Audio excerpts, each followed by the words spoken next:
چینی سفارتخانے نے بھی واضح طور پر کیٹاگوریکلی طور پر یہ کہہ دیا ہے کہ جو دشمن جو ہے اس دوستی کی طرف دیکھتے ہیں وہ یقیناً اپنے مقاصد میں ناکام ہوں گے۔ ہمیں پولیس کی جو روایتی جو ان کا جو میکانزم ہے اس کو بدلنا پڑے گا، ان کی ٹریننگ کرنی پڑے گی۔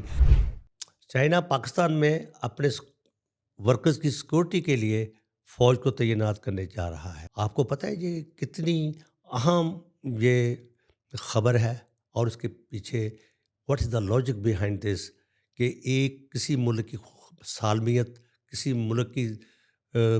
خود مختاری پر یہ ایک سوال ہے۔ لیکن یہ خبر جو ہے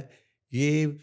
اس پوائنٹ آف ویو سے میں اس پر روشنی ڈالوں گا کہ یہ آج کل جو فیک نیوز ہے، پروپوگنڈا ہے، از ویری کامن۔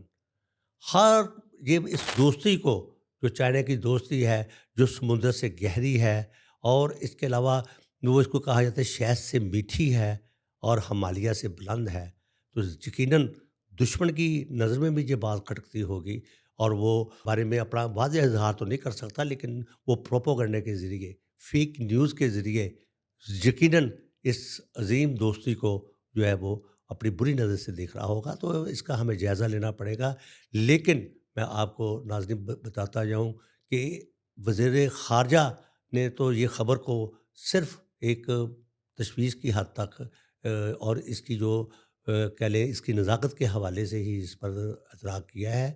لیکن اب یہ خبر جو ہے یہ سفارتی حدوں سے نکلتی ہوئی ریاستی سطح پر آ گئی ہے۔ تو یقیناً اس کے بارے میں ہماری فوج جو ہے جو کہ اعلیٰ پیشہ ورانہ صلاحیت کی حامل ہے،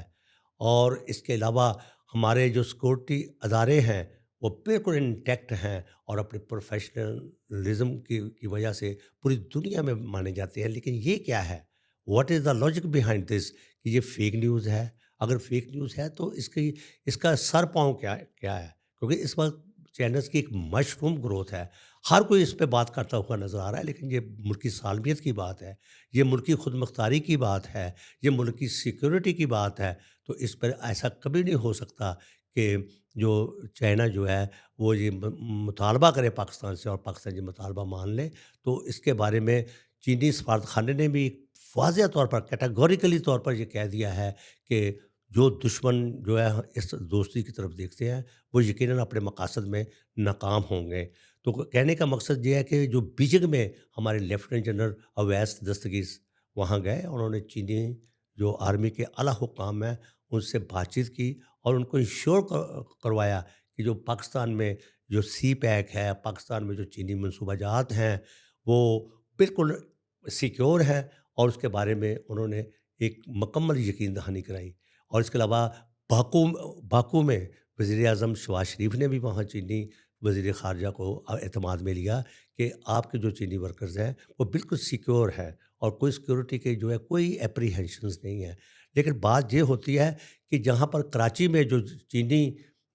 ورکرز کا جو دہشت گردانہ جو ہوئی ہے، واقعہ ہوا ہے، اس میں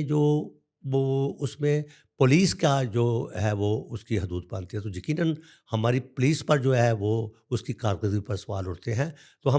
میرا کہنے کا مقصد یہ ہے شارٹ بٹ کمپریہنسو، اس کے علاوہ انٹیلیجنس اداروں کو جو ہے وہ متحرک ہونا پڑے گا، اور اس کے علاوہ نیکٹا کو جو کہ ملکی سیکورٹی کے لیے اس کا رسپانسیبل ہے، اس کو وفاقی سطح سے لے کر صوبوں تک جو ہے اس کو جو ہے ایک ہونا پڑے گا۔ تو اس میں ملکی سالمیت کی بات ہے اور ہمیں دیکھنا پڑے گا ان چیزوں کو۔ یہ کبھی نہیں ایسا ہو سکتا اگر کوئی فوج آ جائے تو بوٹس آن دا گراؤنڈ کہ چائنیز لوگ آ گئے ہیں تو باقی ہم دنیا میں سفارتی لحاظ سے اور اس کے علاوہ اپنے فوجی لحاظ سے، دفاعی لحاظ سے ہم کیا دنیا کو کیا پیغام دینا چاہیں گے؟ تو ایسی بات نہیں ہے، ہم اسی ملک میں رہنا ہے، اسی ملک میں جینا ہے، اور ہماری جو آرمی ہے اس کی وہ ایک اپنی کمپیٹنسی ہے، پروفیشنل کمپیٹنسی ہے اور دنیا مانتی ہے۔ لیکن ایسی خبروں کا تدارک کرنے کے لیے حکومتی سطح پر بھی اس کو کاؤنٹر کرنے کے لیے کوئی مؤثر انتظام کرنا ہوگا، نہیں تو ہم اس وقت جو ایک دہشت گردی کا ہمیں سامنا ہے، ہماری اکانومی کو بہت سے مسائل کا سامنا ہے، تو اس میں یقیناً پاک چین دوستی کو جو ہے وہ ہمیں انٹیکٹ رکھنا ہوگا، اور اس کے علاوہ اور ہمیں یہ سوچنا پڑے گا یہ پروپیگنڈا کرنے والے کون لوگ ہیں۔ تو دیکھتے رہیے فرسٹ نیوز نیٹورک اور ہمارے کمنٹ سیکشن میں جائیے اور اس کے بارے میں ضرور ہمیں رائے دیجیے گا. Thank you very much for your watching.